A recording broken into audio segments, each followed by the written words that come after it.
Hello, everybody. Nice to see you here. My name is Laurent Lacoste. I'm a Tantra facilitator in France, and I'm representing here the Sky Dancing Tantra lineage. Years ago, together with Laurence, my partner, who cannot be with you today and apologizes, together with Laurence, we were designated by Margot as her successors in the Sky Dancing Tantra lineage. And as a matter of fact, as of today, we are the directors of Sky Dancing International.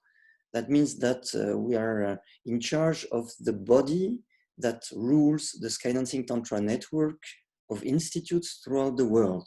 But I'm talking to you here as a Tantra facilitators, some Tantra facilitator, sorry. So I'm very happy that Sarita and her team have decided to have this web festival on the subject of Tantra mystics, Tantra masters, because it's a theme that I'm very much interested in, and I like to talk about it. So since I will not be in a position to give you a live conference on the webinar. I'm recording now this conference because next week or when the festival will take place, I will not have any internet signal. So I'm here to talk to you about Tantra, Neo-Tantra, and traditional Tantra. How can Neo-Tantra refer to ancient forms of Tantra? How can Neo-Tantra and traditional Tantra stop fighting each other by telling that this form of Tantra is the only one that works, and this one is the only one that works? And how to combine the tradition and all the messages it carries and what we call today Neo-Tantra. So I'm going to give you a few explanations about, in my perception, what is Tantra, what is Neo-Tantra. But first, I would like that you make your own assessment of your understanding of what Tantra is. So I suggest that for a minute, since Tantra is a direct experience before all, you close your eyes and let yourself feel what Tantra is for you, what you are expecting from Tantra, what you are looking for. What is Tantra for you? So please now close your eyes, and I'm doing it with you right now. Close your eyes and let yourself feel.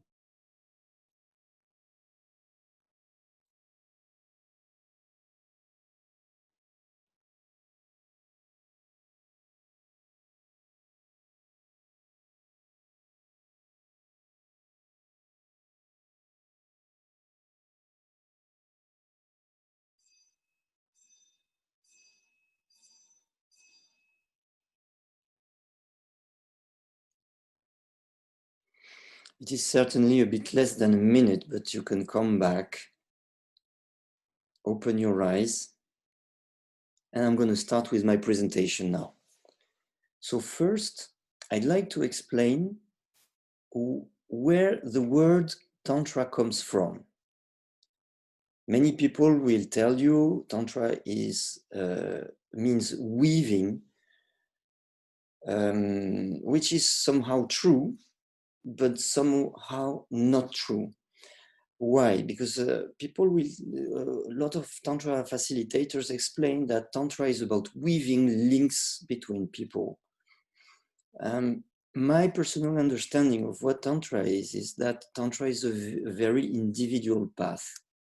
It's a quest of our true nature. And so it's not about weaving links between people.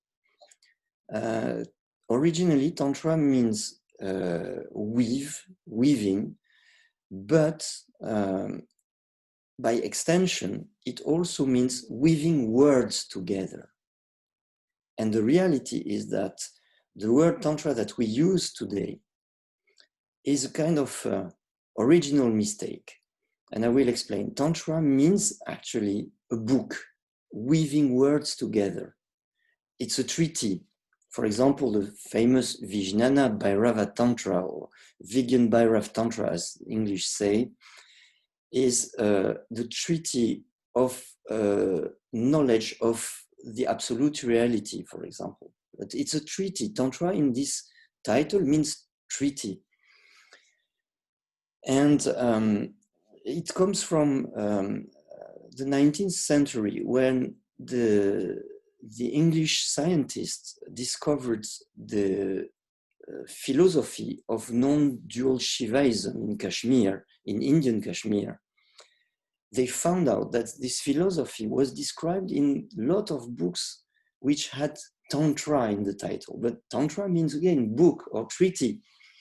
So they gave to this philosophy, to this religion, the name Tantra by reference to all the titles of the books that were speaking about Tantra. But Tantra, that just means treaty here.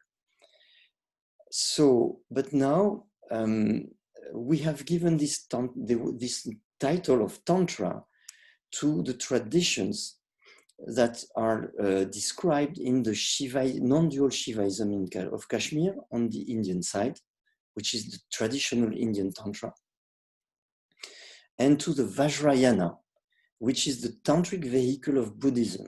So now, when we speak, we say Tantra, we mean those ancient traditions describing a non-dual philosophy from originating from the Indian Kashmir and Tibet and Nepal, that carry this non-dual message. That's Tantra. And also, so you have two main currents of Tantra. I make it very simple because there are many others, but two main currents of Tantra, of traditional Tantra. First, so the non-dual Shivaism of Kashmir, and certain forms of Vishnuism. So these are the Indian traditions. And you have also Vajrayana, which is the tantric vehicle of Buddhism. And now, what is the Tantra that we call today Neo-Tantra, and that is now taught in the West? So originally, when the European discovered these ancient traditions, they wanted to bring it back to the West. And so right from the beginning of the 20th century, you had Western people that were initiated in India, and that brought some forms of Indian Tantra or Buddhist Tantra in Europe. And they adapted them to the European possibilities. But the Neo-Tantra blossomed after Osho, and I will explain to you why. That means it blossomed in the West about 30 years ago. What happened is that, you know, Osho is not really a tantric master. He's a philosopher initially that was said to be enlightened, and who was commenting a lot of spiritual texts, a lot of spiritual books from many traditions. He has commented some Muslim Sufi texts. He has commented some Zen text. He has commented some Christian text either. And Osho was using those spiritual texts to transmit somehow his own message, which is also a non-dual message. And of course, Osho has also commented some some texts from the tantric tradition, because somehow Osho had a kind of rebellious mood, and he was loving tantric masters because tantric masters have always been rebels to the society. So many people from so Osho was speaking about tantric texts and commenting them, and you can find Osho speeches in some books now about tantric texts. The most famous one is the Book of Secrets, where Osho is commenting the Vijnana Bhairava Tantra, Vigyan Bhairav Tantra, as people say in England. There is another book. So the Vijnana Bhairava Tantra is a book from the Indian tradition. There is also another book where you have Osho speeches about tantric texts, which is I forgot the name. Tantra, yes, Tantra Supreme Understanding. And in this series of speeches, Osho makes a comment of the Song of Mahamudra, which is a founding text of the Tantric Buddhist tradition of Vajrayana. It's a reference book of the Kagyu school, for example, in the Vajrayana tradition. So you will find the comments of Osho about this book about this famous Song of Mahamudra in the Tantra Supreme Understanding book of Osho.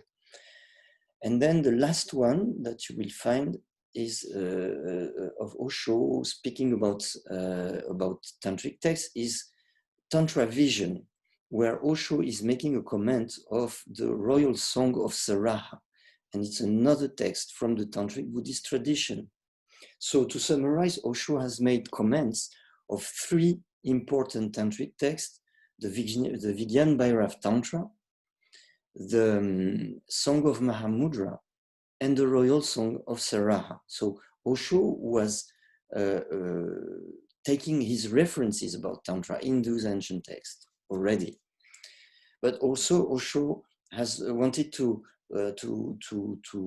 send his own message. So now a lot of people coming from Osho communities, including Sarita in particular, when coming back to the West, decided to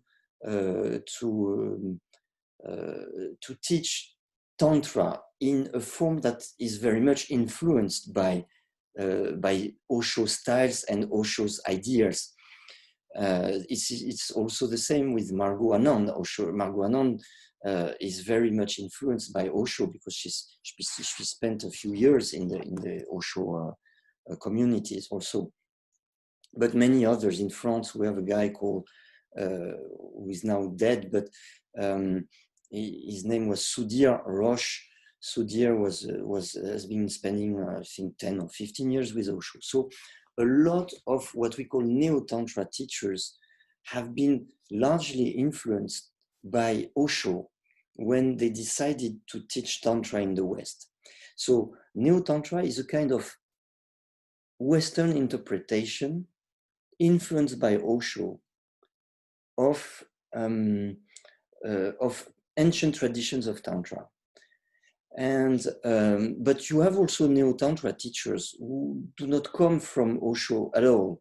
For example, in France, we have a woman called Paul Salomon, who is a very good Tantra facilitator, a Tantra teacher, and she has never spent any minutes with Osho. In the United States, you have also Charles Muir, which is rather famous with his Source School of Tantra. And Charles Muir is a yogi originally, and is not. He has never spent any minutes with Osho. So let's say now that if we were to give a definition of Neo-Tantra, it would be a Western interpretation influenced by Osho or not of ancient traditions. So here is what we could define as Neo-Tantra. And now I would like to tell you a few things about tantric tradition, because the theme of this sorry, I forgot to switch this off. Yes, I would like to explain to you about the tantric tradition. The tantric tradition is certainly originating from very ancient forms of shamanism in the Himalayas. But it flourished, it blossomed at the middle of at the beginning of the Middle Age. It's in about the 7th, 8th century, and it blossomed together in the Indian part and in Tibet and Himalayas. So some people say that the Buddhist Tantra is more ancient than the Indian Tantra, which is some part of a reality, because the most ancient tantric texts that you can find are from the Buddhist tradition.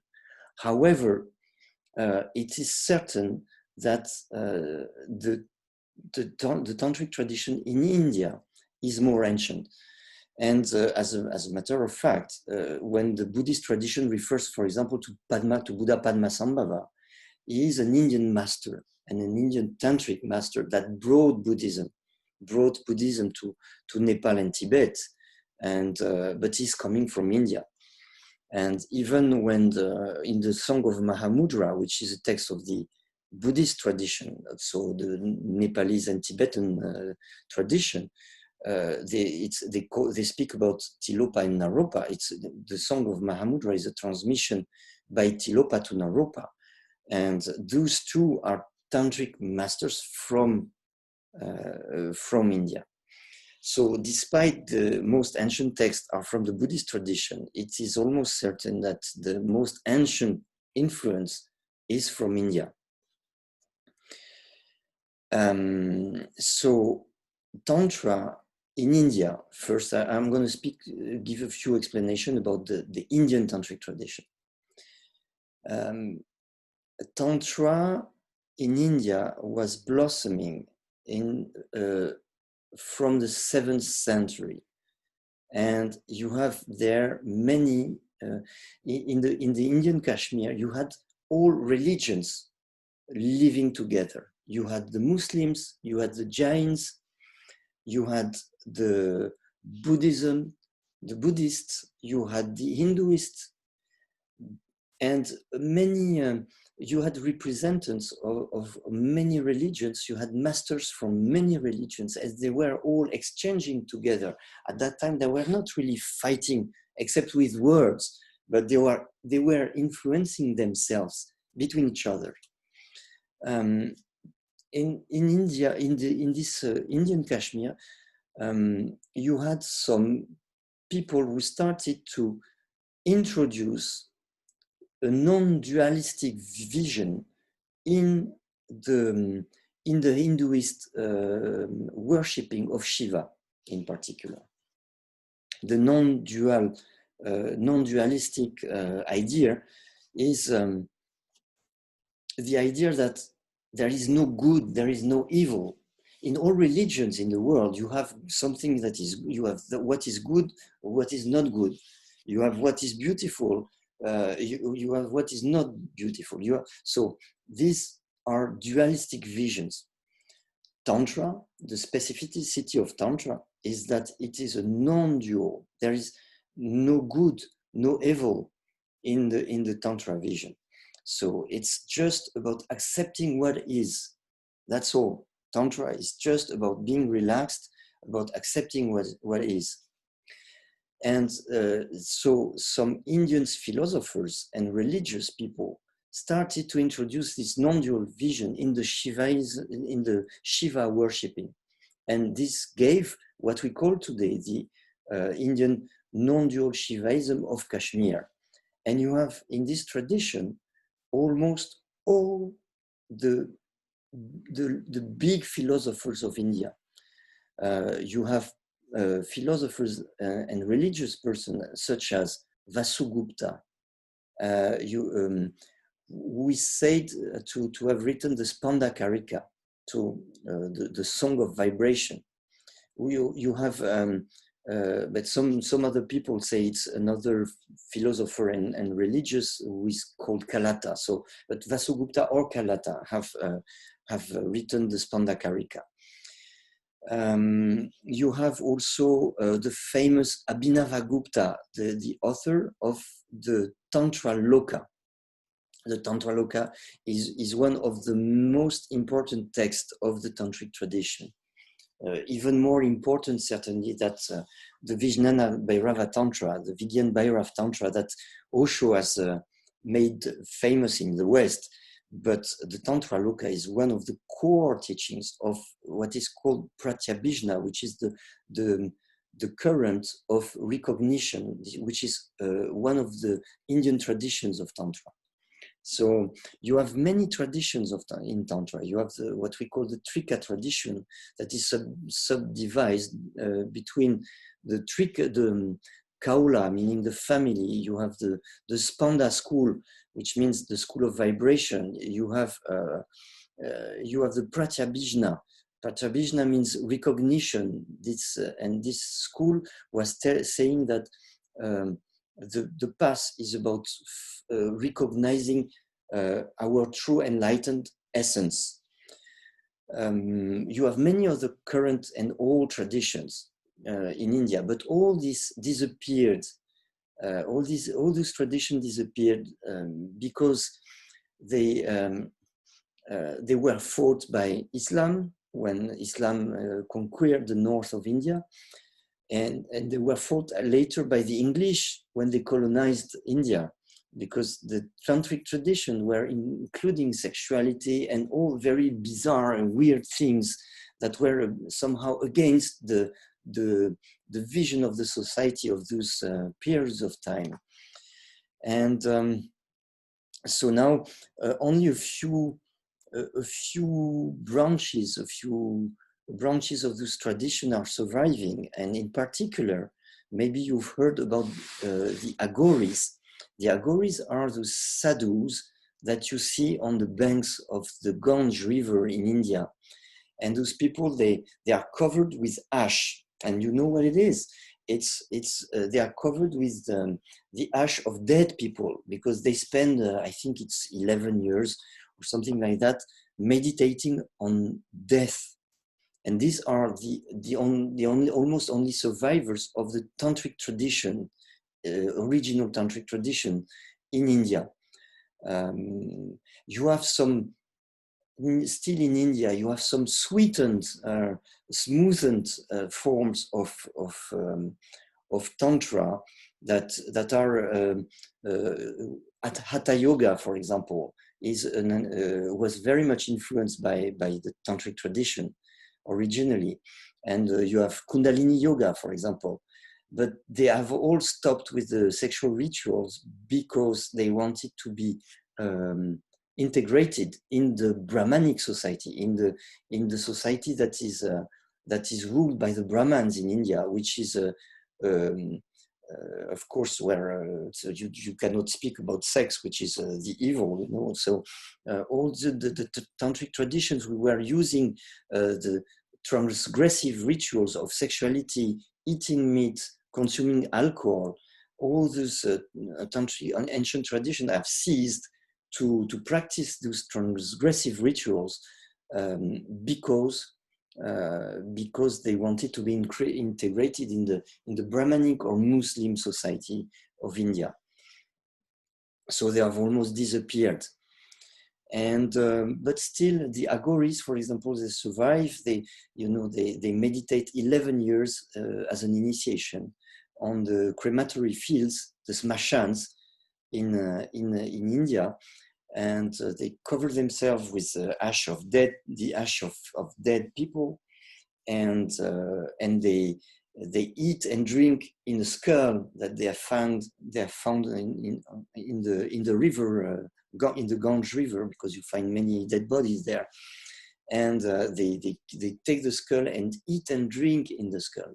And the idea behind that is nothing is impure. even death is not impure. Abhinavagupta was using to say um, impurity would be to believe something is impure. So here is what is Tantra. Nothing is impure in traditional Tantra. And this is why there were, sometimes you will hear that the Agoris, in a ritualized way, they meditate on death. They can even eat their poo in a ritualized manner, because for them, it's the ritualization of this idea that everything, even their poo, is sacred. Sexuality is sacred. It's not impure at all for Tantrikas. Alcohol is not impure. Nothing is impure.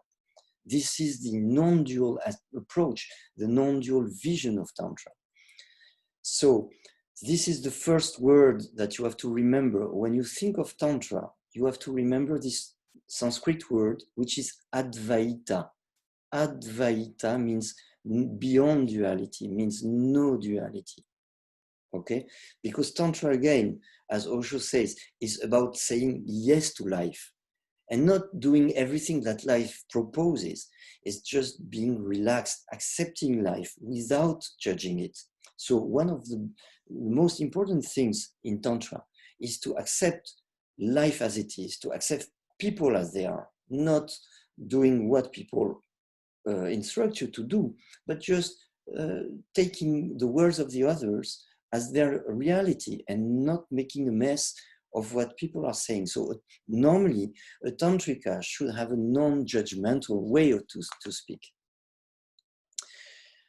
Okay, so this is the first word you have to remember with this Indian tradition, Advaita, non-duality. But this is a kind of red thread in all Tantra forms. So even in the Buddhist tradition, it's a non-dualistic approach. So Advaita is also for the Tantric Buddhism. And in my opinion, Neo-Tantra should also promote Advaita, the non-judgmental side of life, of our personalities. So then in the Tantric tradition, you have this posture that we call the wave. The wave is in Sanskrit, it is the Upavishta position, meaning the sitting position. And this sitting position is a metaphor of Tantra main main idea.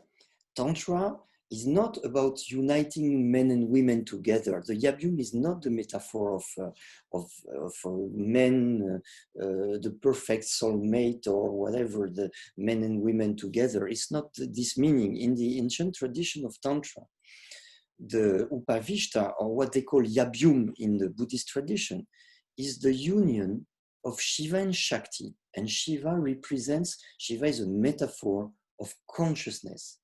I repeat that because it's very important. In the Yabum, in the Upavishta, in the wave posture, Shiva represents consciousness. And Shakti represents life force energy, sexual energy, vitality. So the meaning of the Yabum, the meaning of the wave is the merger, the union of consciousness and energy. Again, it's very important. Union of consciousness and energy. And we can do that in Neo-Tantra too. Because when I try to teach Neo-Tantra, for me, it's a path where I try to help people to be more and more conscious through experience, because Tantra is about experience. So they don't learn from the teacher, from the facilitator. The Tantrikas, the people who practice Tantra, are learning from their own direct experience. So through experience, Neo-Tantra can support people in being more and more conscious. And then it can support also people through direct experience to be more and more alive. So that's Tantra. Tantra is a path where people, and this comes from India, where people learn to be more and more aware and more full and aware of their energy, of their of vital energy. So that's it. Tantra, you have now 4 words to remember that comes from the tantric tradition. You have non-duality, Advaita. You have consciousness, Shiva. You have energy, Shakti.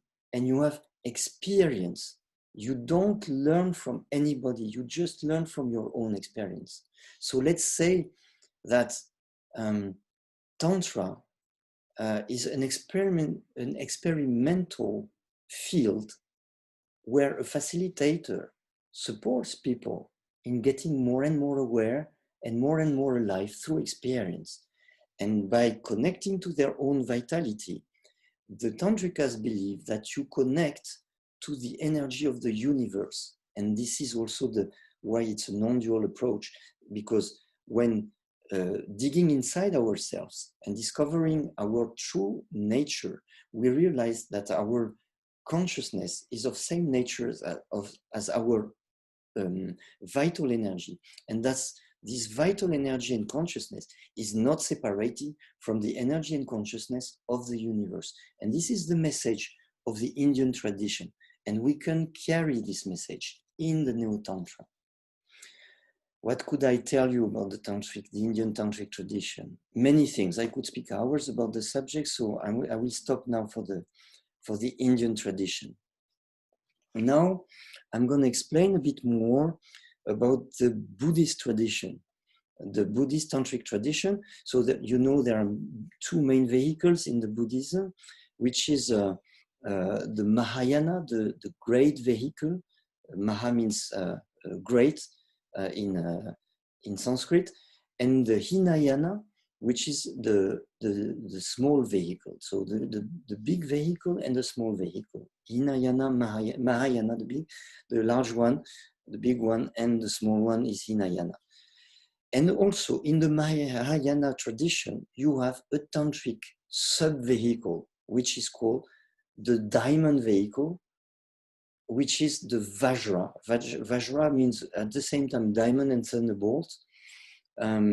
So the Vajrayana is the tantric Tibetan Buddhist vehicle. So it's completely integrated in the tantric tradition. In this, but this Mahayana is mainly a path of mantras. It's a mantrayana, and also of meditation, where sexuality is not largely used, especially in the monastic tradition of Vajrayana, because the monks, they have made a vow to renounce their sexuality, so they don't practice at all the sexual ritual. But you have to know that even in the tantric, in the Buddhist tradition, there is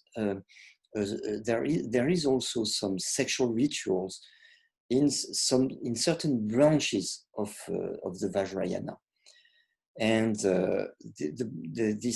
in this case, those branches they use what is called karma mudra. Karma mudra is a branch that is using the sexual ritual in the tantric tradition. I will maybe, if we have time, I don't realize how long we have. I will talk about the sexuality in tantric traditions, but just be aware that in the tantric tradition, when it's practiced, of Buddhism, when it's practiced by the monks, they have renounced to sexuality, so they don't practice sexuality. And but some people, they follow a path that where they're not monks or nuns, and that uses the sexual ritual in a very ritualized manner after years of meditation, and that is called the karma mudra. And it's so the meaning of the yabum, which is also the main metaphor in the Buddhist tradition. You see many many statues in the Buddhist tradition where the man is sitting. Also, you see Padmasambhava sitting in a yabum and Yeshe Tsogyal sitting on his laps and in a yabum. And this is the symbol of sky dancing tantra, actually. Margot Anand has chosen the name of sky dancing tantra by reference to Padmasambhava in Yeshe Tsogyal from the Buddhist tradition. So the meaning of this yabum, of this sitting together in an embrace, in the Buddhist Vajrayana tradition, is the union of ecstasy, of bliss, and vacuity. So it's not exactly, as you see, the same meaning that they give in the Indian tradition, which is the union of consciousness and energy. In the Buddhist tradition, it's the union of ecstasy and vacuity and void. So what is ecstasy for the Buddhist? You know, the Buddhists, they believe that until you get enlightened, you live in cycles of suffering. So life is suffering, and mainly due to attachment. So when you go into the Buddhist path, you go in this kind of renouncement to your attachments. And when you renounce your attachments, this is the basic. I'm sorry to make it. It's far more complicated than that. But in the Buddhist path, you renounce your attachments, and then it allows you to connect with your true inner Buddha nature. This is somehow to simplify the Buddhist path. In the Tantric Buddhist path, you don't really renounce your poisons. You don't really renounce your attachments. You integrate them. So that's why they sometimes practice sexuality and transgressive rituals. In this, it's not because they want to make their life around sexuality or around consuming alcohol or whatever. It's because they would just want to stop fighting. Because again, Tantra, even in the Buddhist tradition, is a non-dualistic approach. That means they just want to take life as it is, and desire, attachment exists in life. Sexual appetite exists in life. So they don't want to fight it, but they want to use it as a tool for getting to their spiritual path. And this is why they practice this karma mudra sometimes. It's a ritualized manner to merge, to unify this bliss, which is the recognition of our true enlightened nature, and the vacuity, which is the void that they believe that there is nothing actually. The void means that the self doesn't exist. It's just the universe. And this is the Buddhist tradition. And as a matter of fact, Margot Anand, when creating Sky Dancing Tantra, was we are not Buddhists at all in Sky Dancing Tantra, but Margot Anand was, when she was very much influenced in the creation of Sky Dancing by a vision she had that Padmasambhava was taking her in the sky, and they were in her vision, in her meditation, they were sitting in a yabum together making love. And after that, she decided to call her school Sky Dancing Tantra.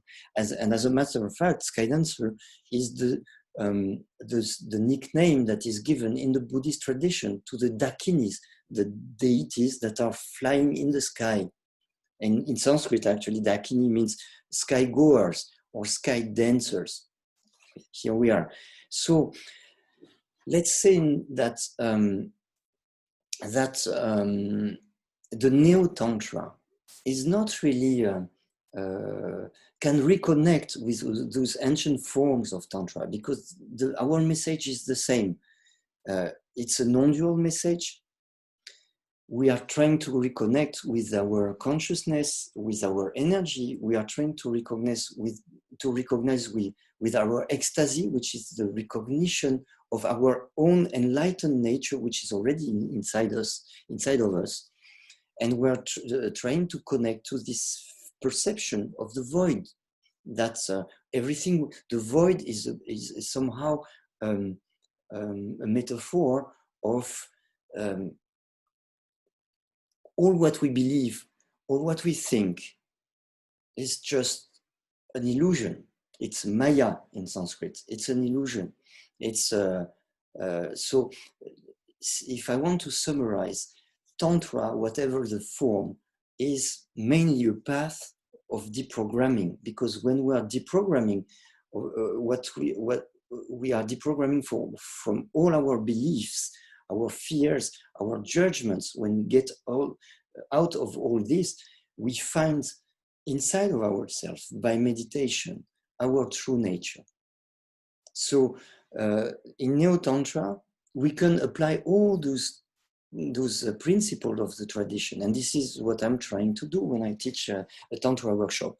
Even when we all use a lot of modern techniques that were inspired by Osho disciples, the morning meditations from the Osho tradition, you know, the Kundalini, the dynamic meditation, the mandala, and everything.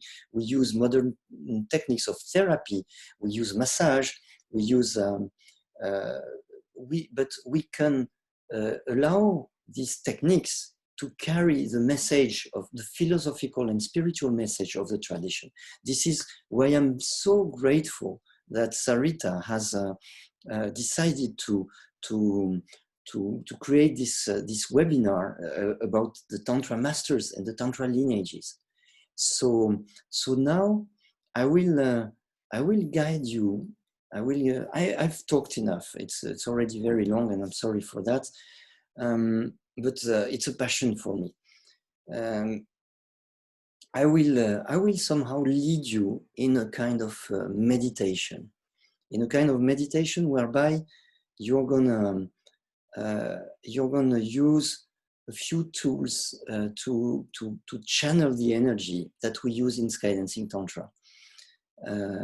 I will first call some guides and masters of Skydancing Tantra and of Neo-Tantra in general. So, and then I will guide you through this visualization and those little techniques of revitalizing your inner energy. That technique, you will use it when you can use it when you're alone. Where I used to be a banker 15 years ago, and I was doing that during the boring the boring meetings in my bank. So you will see it's a nice tool. Okay, so I suggest you now that you close your eyes, and I'm gonna put a bit of music. I'm not sure it will work very well, but I try.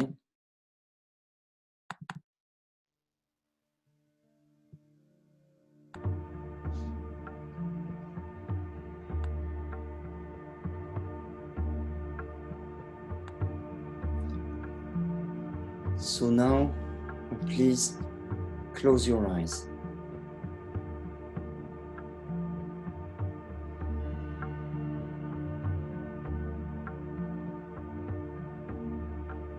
And I'm going to call the masters, the guys, the tantric lineages,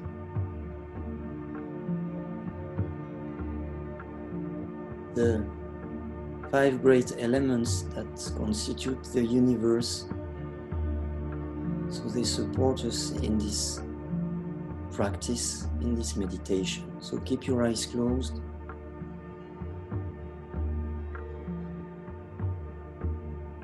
So I'm calling forth the tantric lineages.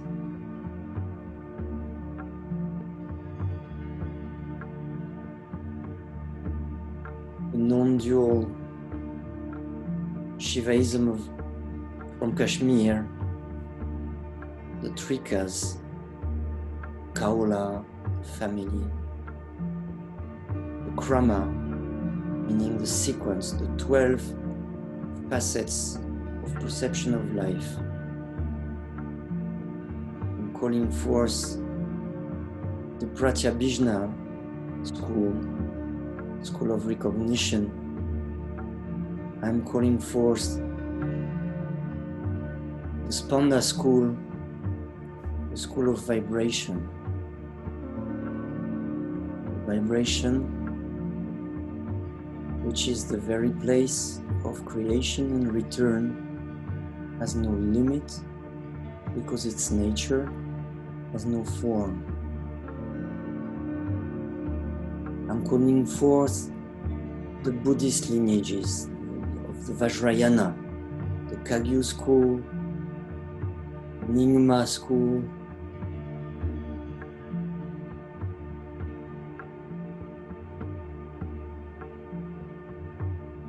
may those lineages send us their blessing and support us in our meditation. I'm calling forth the tantric guides, the masters that have inspired us. May all those tantric masters support us in our quest. Abhinavagupta, Somananda, Vimalananda, Vasugupta, Kalata, Swami Lakshmanju, the tantric poetess Lala from the 14th century.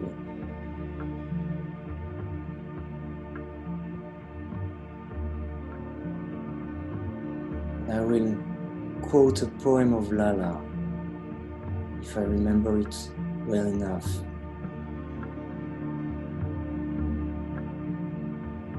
Finally, the Guru gave me the teaching. He told me,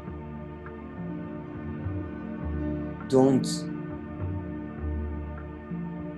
focus your look to the outside, but turn it inside on the self. When the spirit that discriminates vanished, I took this reality into my heart and I started to dance naked. This is how Lala, this tantrika, this woman, explains her enlightenment. She started to dance naked. That means she was not attached anymore to anything. She was liberated. I'm calling forth other women from the tradition, like Yeshe Tsogel. I'm calling also masters from the Buddhist tradition, Milarepa, Marpa, Padmasambhava, Naropa, Tilopa. I'm calling forth Osho. May all those masters and guides support us in our quest.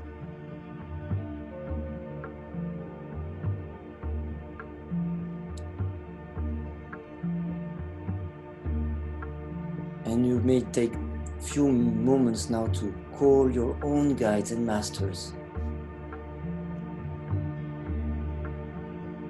Because I don't want to impose you mine, so bring yours to our group.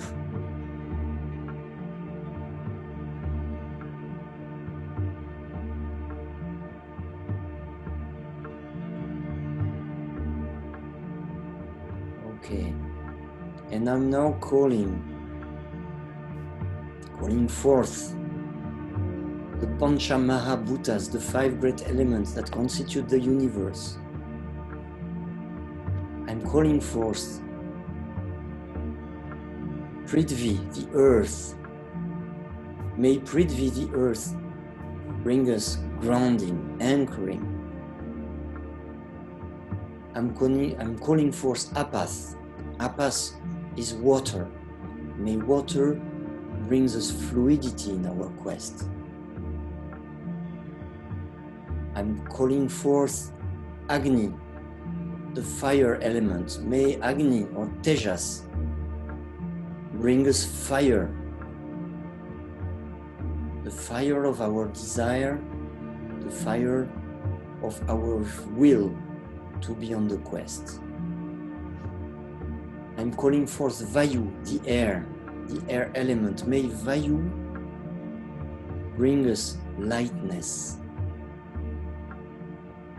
And finally, I'm calling forth Akasha, ether.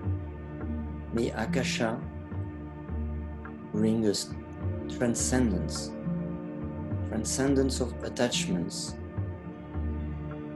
transcendence of what we believe into something greater, which is the recognition of our enlightened being.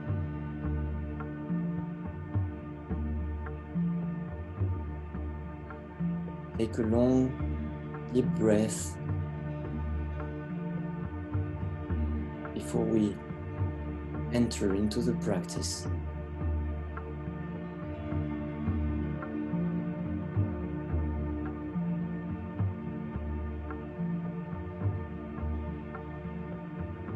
So you're sitting properly, either on the ground or on a chair. So sitting properly with your back straight on a chair or on the ground. You are going to start and focus on your breath.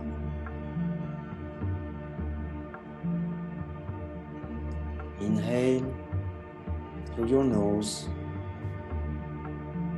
Exhale through your nose. Inhale again through your nose. Exhale through your nose.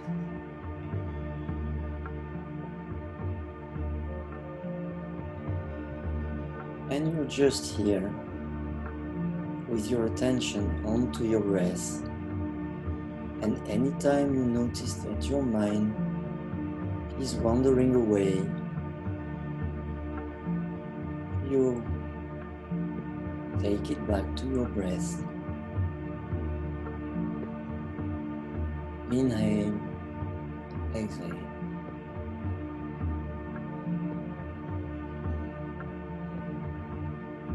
And you're going to visualize now inside of you something like a tube that is located all along the inner surface of your spine, tube that is all along the inner surface of your sacrum and then of your spine, that goes through your throat, inside your skull, up to your crown chakra.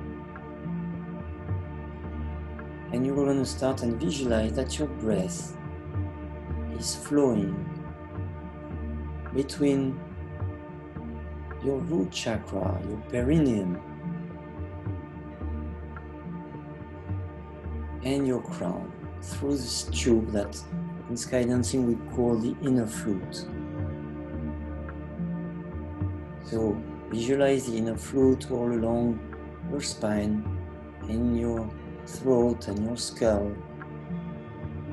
And when breathing in, visualize that your breath is starting from your root chakra, your perineum, and goes up to your crown in the inner flute. And when breathing out, you visualize that your breath is going down from your crown,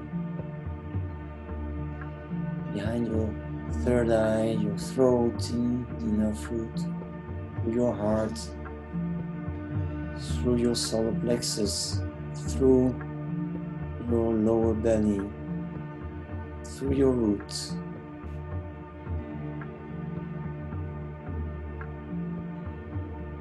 And each time you breathe in, your breath is going up from root to crown.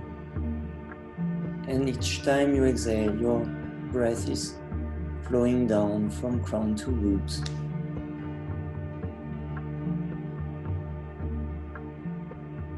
And in this breath, in this visualization, you're going to add a movement, a light, subtle movement. When breathing in, you will slowly and gently arch your lower back. And when breathing out, you're gonna round your lower back and let your shoulders fall down slightly. When breathing in, you arch your back. When breathing out, you round your lower back. And you keep on with visualizing that your breath is going through your inner fluid from root to crown. But you add this movement, we call it the pelvic rocking. And actually this is not really that you are moving your pelvic area. It's more that your lower back is slightly arching when breathing in and slightly rounding when breathing out. By arching your lower back, allow your breath in to be a bit more ample. You allow yourself to take more air. When rounding your lower back, your ribs are pushing on your diaphragm to allow you to empty your lungs more completely.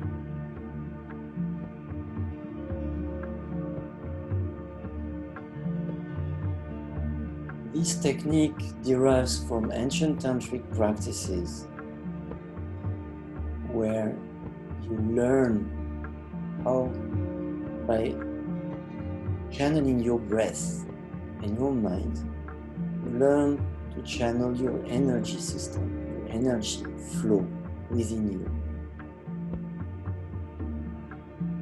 It's a way to transcend, to transform your root energy, your sexual vital energy. And instead of projecting this energy to the outside, you keep it inside and you use it in your spiritual quest as a tool for enlightenment.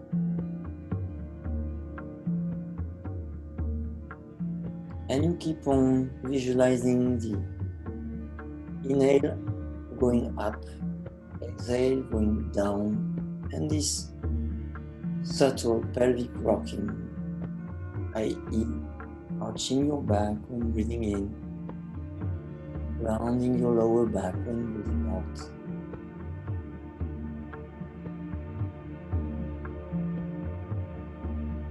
And then we're going to add another tool. Keep on breathing like you did from the beginning through your nose. But each time you breathe in, you're going to contract your perineum muscles. Contract your perineum muscles like if you were tightening those muscles, like to stop peeing. In the middle of your peeing, if you use these muscles, if you want to stop peeing. So contract those muscles when breathing in. You can help it by making a fist when breathing in, remind you of this contraction. And open your hand when breathing out and relax your perineum muscles. So when breathing in, you arch your back and take your sexual energy from the root up to your crown.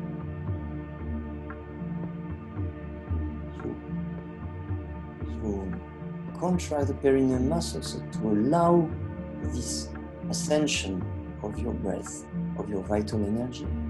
And when breathing out, you let this energy spread, go down into your inner fluid and spread through your entire body, down to the earth. And you relax the muscles.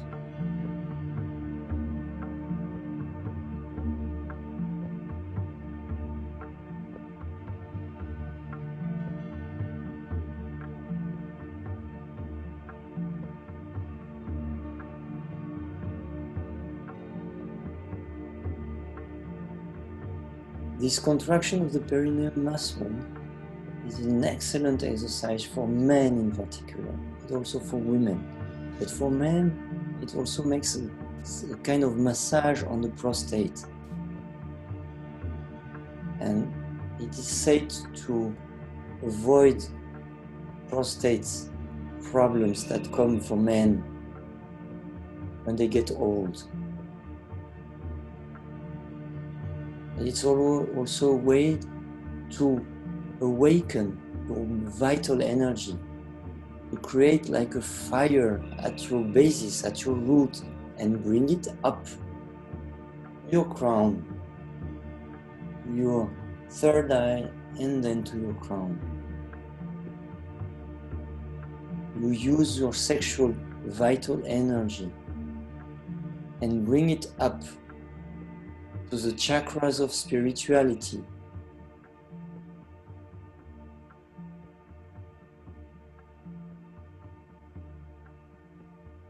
And keep on doing that for a moment.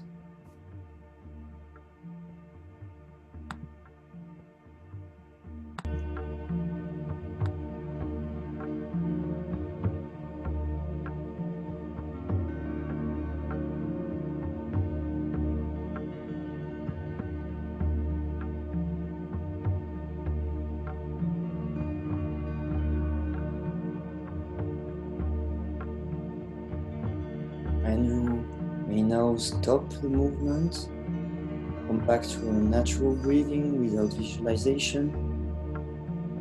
Keep your eyes closed for a moment and feel inside. Feel inside. What do you experience? Maybe some of you will experience some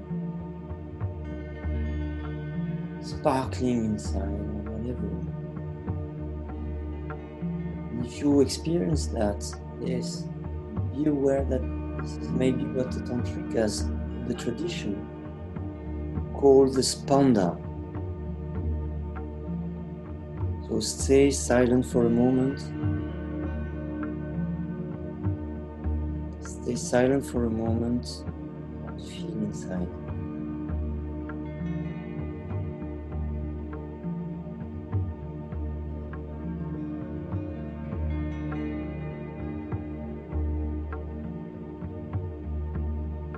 So what do you feel?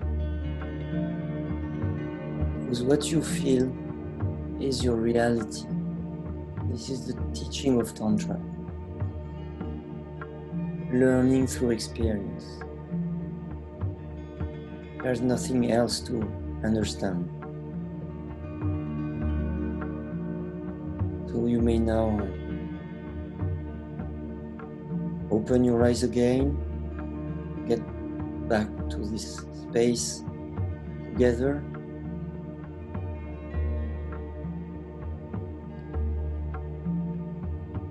And I will use this final minute that I have for you to thank you very much for having attended this talk. You thank very much Sarita, Ranjana, Dovile, all those persons who have been working hard to put this festival in place, first physically and due to this COVID crisis through a webinar. Thank you for all your dedication. Thank you to create this space for people to grow,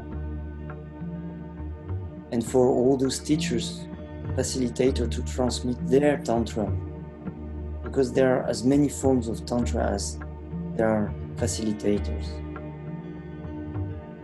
So I wish you a good festival, and hopefully say you goodbye and see you next year in real this time. I love you all. Bye bye.